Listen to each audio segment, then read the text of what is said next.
good. All right. All right. We're live. And I am joined today by Chef Terrance Tew. Is that how you say your last name? I should have checked before we started. Yeah, it's like saying the number 2. Okay, cool. And you are a competitor in the upcoming So You Think You Can Cook with Cannabis Ontario edition. And that's what we're going to be talking about today. Are you excited for the competition that's coming up in just a few days by now? Yeah, like 5 days, 6 days Yeah. now. Yeah, Yeah. I'm pretty excited. I've done a whole bunch of different competitions over the years, and this one's a little different than what I'm used to. Oh, really? Can you tell me a bit more? I have personally never attended a live cooking competition. I've seen a couple on TV, but this will be a first for me. Well, so I was on Chop Canada the first season that it came out. Cool. Um, that one you literally have no idea what you're cooking. Like you are just going with the flow and you're dealing with what they give you. And then other ones they give you like structure of what ingredients or as like a showpiece or stuff like that. This one is kind of a open table, so your mind goes into overdrive and you don't really know where to begin with it. And then you're trying to study your competitors and see what they're gonna do. And yeah, it's just a whole process. Like this menu I've put a lot of work into.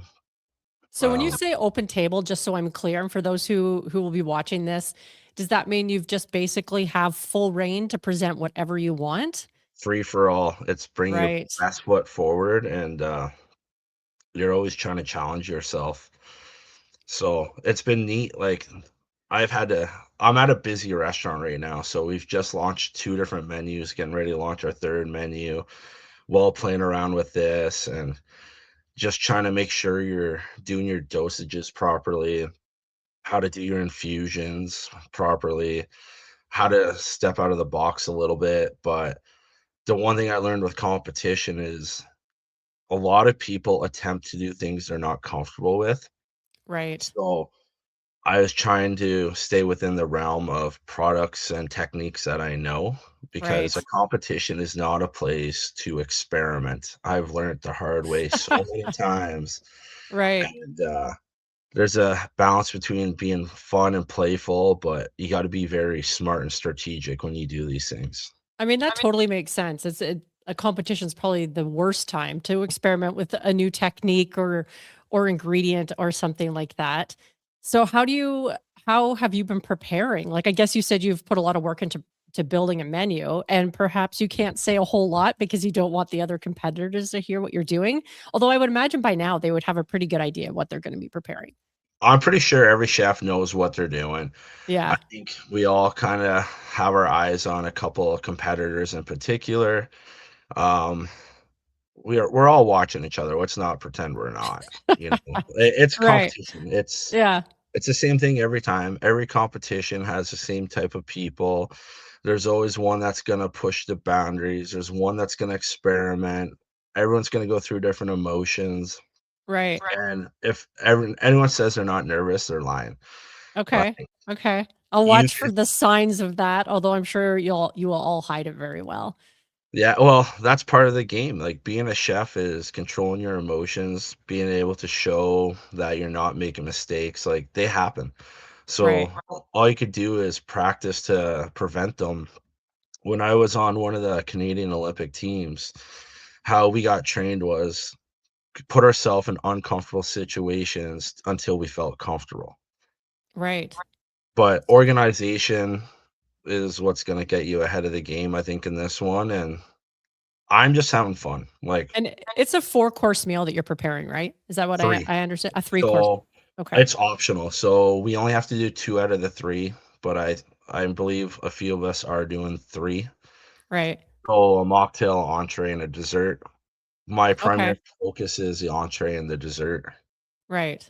I'm glad to hear but that they're gonna be doing beverages too, though. That's yeah, mocktails, it's kind of a fun way because like, yeah. any drink could be a mocktail, really, Right. Yeah, literally. but, Yeah. Is there my any des chef that you're nervous about competing against? I'm not really nervous, like, to be honest, I've cooked against some of the best chefs in the country. Right. Um, I respect everyone I'm competing against. I think they've all done great things. I think there's some that like are have a strong following that makes you kinda wanna keep an eye on them a little bit more, but truthfully, going to this one, the only competition right now is with myself. Right. I want to I don't really care what they're doing, like, I hope they put their best foot forward and we all push each other to be the best we can, but I just wanna be better than what I was yesterday. Right. Well, I think that's a good attitude to have going into it because I know from the couple of other chefs that I've talked to that they're definitely preparing as well. And have you Well, you had better. it? Yeah. And do you feel like your extensive experience in cooking competitions might give you a slight advantage? I definitely feel I do have a slight advantage over them where, like I said, I'm just fresh off of training with Team Canada for the last 18 months. I just judged Skills Ontario. I just judged a regional competition. So I I have a lot of time to see what the judges might be looking for. Um, my organization, I will put it against any of my competitors this weekend or next week, sorry. Um, and I'm in a kitchen more than most of my competitors. Like I'm in a busy restaurant. I'm hands-on every day. I think these things will give me a slight advantage, but I'm not thinking that I'm better than anyone going into this. Once you do that, you get this arrogance and you're going to start collapsing. Right. But you also just said that you have judged other competitions, which is interesting because you've seen things therefore from both sides of the table, if you will. And how do you feel about the judges that are going to be judging this competition? I've had a chance to talk to a couple of them as well, Well, and Teddy it's gonna Reader, be let me interesting. tell you, I know Teddy. Yeah, We have a 18-month experience together, right, and and then the other two, I don't really know very well. I've just seen what I've seen online. I've listened to what they're looking for. They're all highly respected, and just exciting to cook for them to see what their opinion is on what you just put your heart and soul into. right. Yeah, So I think it's just gonna be exciting to see if we could bring a different vision to cooking with cannabis. Like, I will say I'm a chef first. I am not a cannabis person every day. I am a chef first. right, Cannabis is a secondary ingredient for me, and, I take pride in being able to do everything. Like, I'm a butcher, I'm a pastry chef, I'm a normal chef, I could cook on fire. I think being a chef, you should be able to do everything, and this is just another thing to add into the book, you know? And right. it's been fun to learn about it. Like, there's so much more to cannabis than people think it is. Like, it's not pot brownies and cookies anymore. And Yeah, no, that's, definitely very true, which is why this competition I think is going to be very interesting. So you just kinda mentioned that you haven't like, you're chef first, you're chef forward. And cooking with cannabis is sort of something is it something you have a lot of experience with? Obviously, you've been preparing for this competition, but prior to that, well, what I've was always your kind of played around with it. Like, where I live is very rich in like cannabis grow ops, and all my friends indulge in it. And, I always want to make sure my friends are safe when they're doing that stuff. Like, growing right, up, my parents always let us have the parties at our house just so they could always make sure we're safe. And if my friends are gonna do things, I rather make sure I could help make sure they're safe. And when everyone hears you're a chef, they're like, "Oh, I bet you can make some meat edibles," right? So, like, you're always playing around with it. And the issue with a chef is you have an obsessive personality, so once you get locked in on a theme or an idea, you lose sleep over it. Like, you're like, "Oh right. my god, how do I refine this? How do I fix the texture of this? Oh, if I change this temperature by, like, 1 degree, it's gonna be better," you know? Like, Right.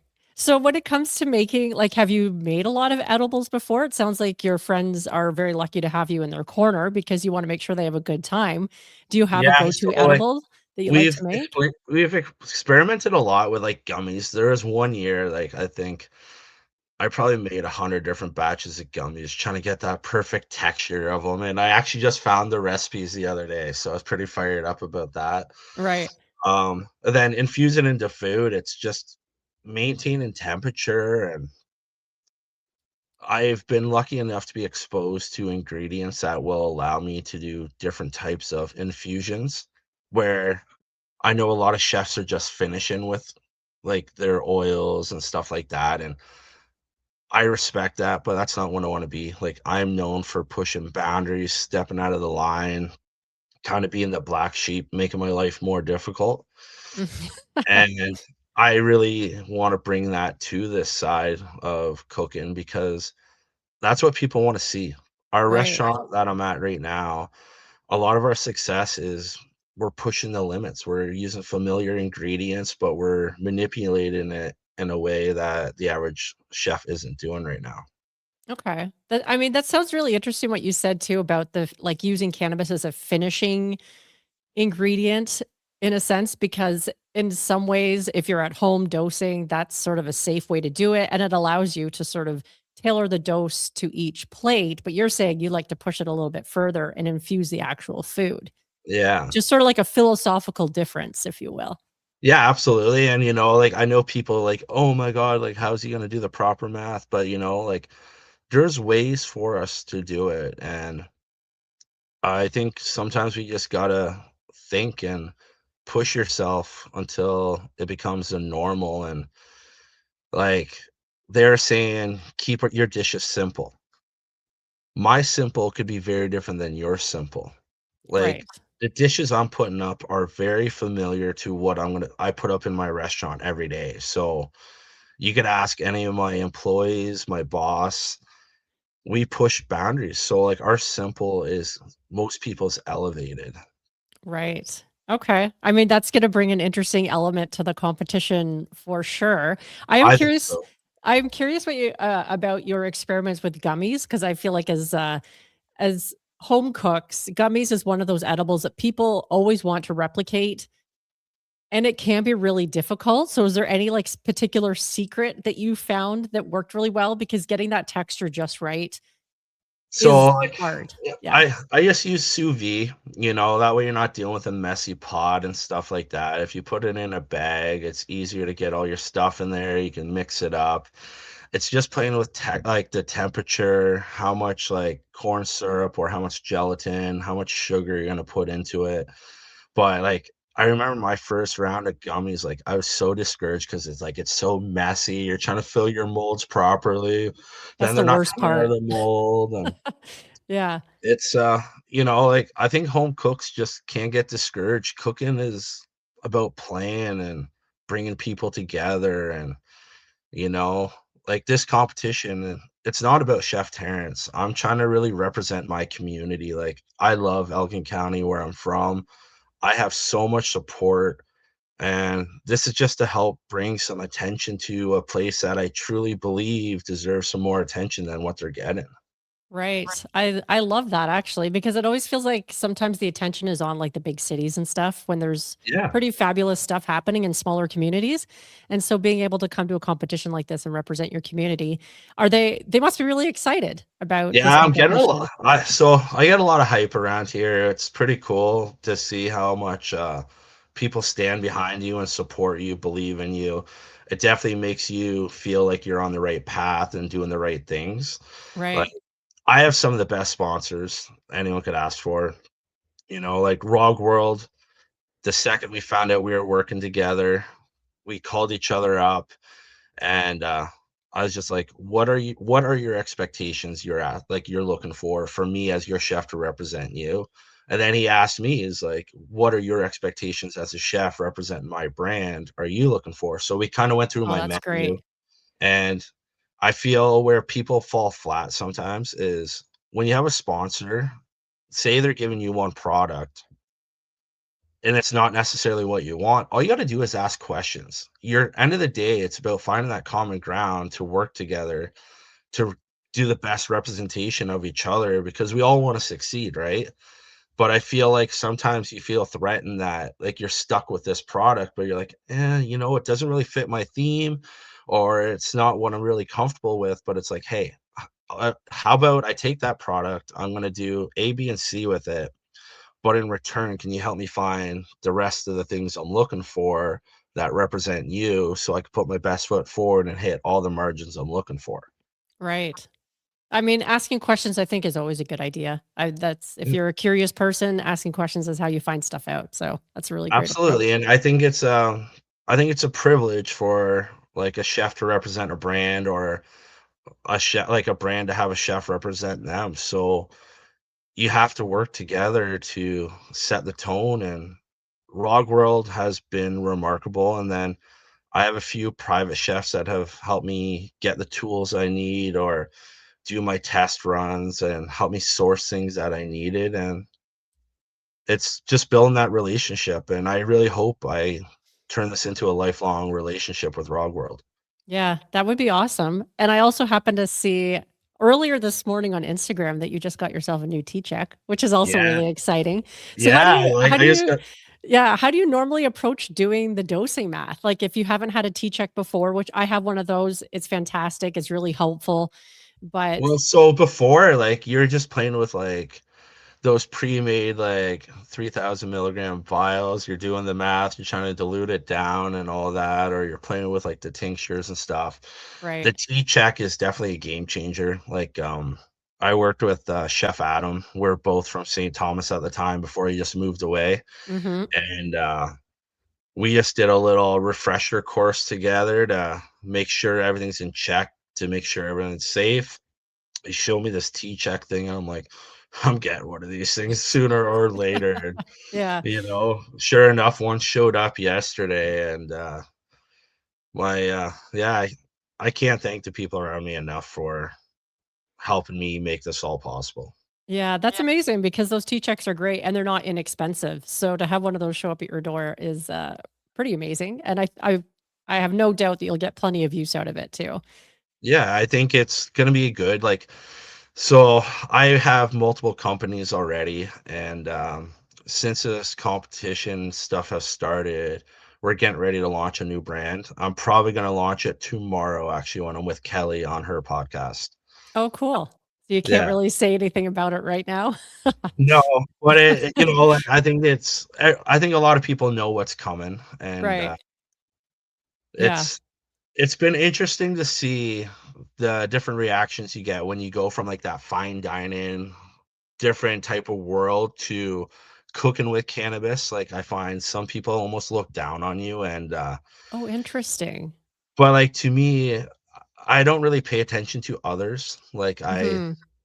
I'll do my research on people, but other than that, like, I don't compare myself to anyone. So, like, I just see some people are looking at me like, "Oh, he's cooking with weed, like, he's a stoner." It's like, "Man, I don't even smoke weed," you know? Right. Like, I just have a solid understanding of food, and cannabis is just an ingredient that Yeah.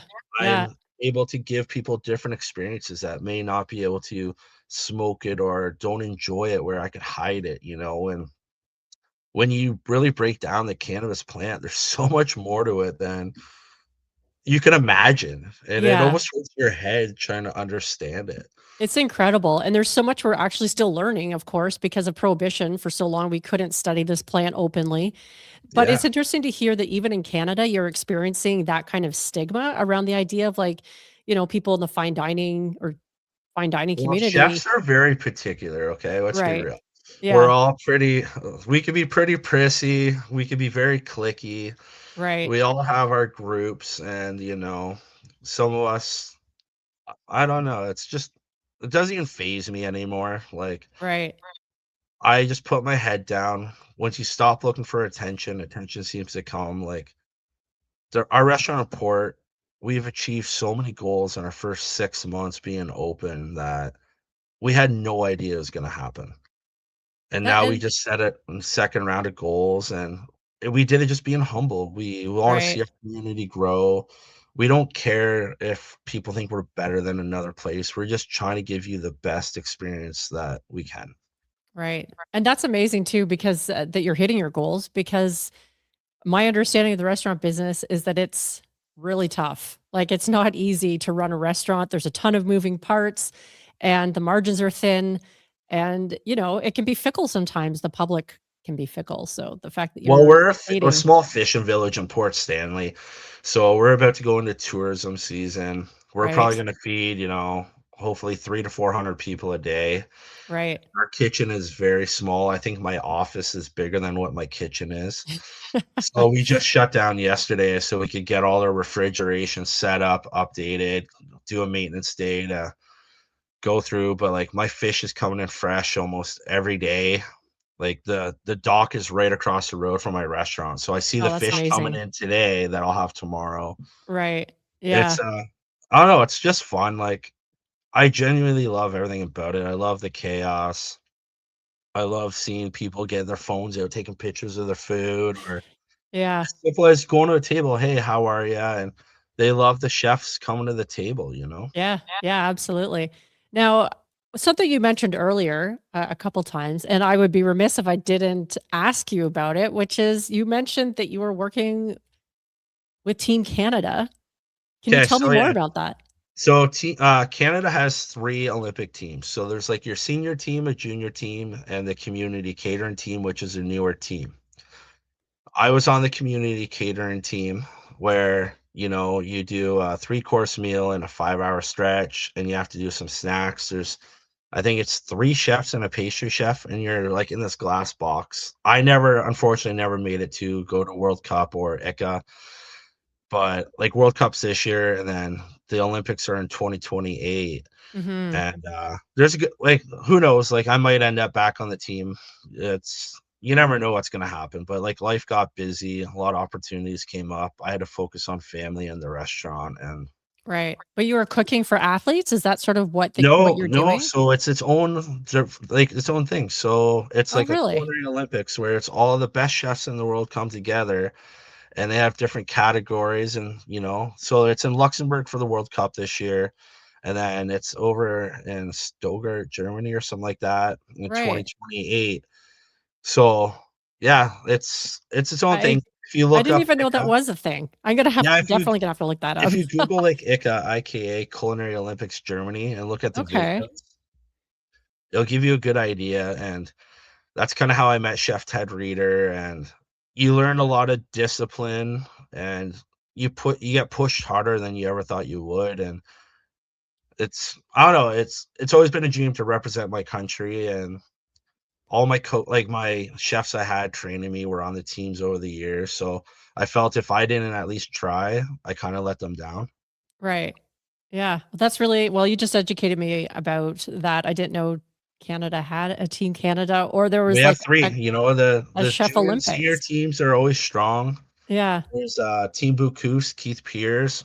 He's, I think, ranked number 10 in the world right now, Hmm. and he's getting ready to represent again, so it'll be really neat. We have a Canadian butcher team that was just in France, so there's a Yeah. lot of things people don't really realize are out there because it's not really publicly advertised, Right. Is there a but I reason think for that? Like why they I'm not don't really sure. market it more? Because I think a lot of people would find that super interesting. Yeah, I'm not really sure, I don't have those answers, but, Right. I really wish it got a little more awareness because it's not cheap for these teams to go, and I know they need help and support, and it's hard to find it because people don't think it's really real, right? Well, when you said Team Canada in the Olympics, I was thinking like you were cooking for Olympic athletes. I had no idea that there was this whole other category of Yeah, we competition are out the there. athletes. Right. Yeah. That's incredible. I love it. Um, Finally, Chef Terrance, I wanted to ask you what would surprise people about you? I think when they see my plates, they're gonna be a little surprised, I'm Yeah. rough on the edges, I'm this country boy, but when I'm in the kitchen, I'm a whole different person. I, it's been my escape for the last 18 years that, I've lost a lot, I've given up a lot, I've missed a lot of things, but, I think I'm pretty good at what I do, and, I take pride in what I do. I love what I do, and whenever I put something up, it's not what you expect when you read my dish. Right. I'm full of surprises, and that's what our thing at the restaurant is. You read a menu item, and it is a complete opposite of what you think it is. Well, that will be you'll be one to watch for sure on this upcoming competition. So you think you can cook with Cannabis Ontario edition? I'm super excited to be attending the You're live gonna be there, event. eh? I'm gonna be there, so I hope to meet you in person, maybe after the competition, after the dust is settled and Yeah, once you've the headphones are on, I'm not talking to nobody. right, right. So afterwards, but I'm really looking forward to meeting you, and I really appreciate your time today, Chef Terrance. Yeah, I'm looking forward to meeting you. Thank you so much for having me, and maybe I'll have some treats for you to try when you're up there. Oh, I welcome treats all the time. Yeah. I got you. Right on.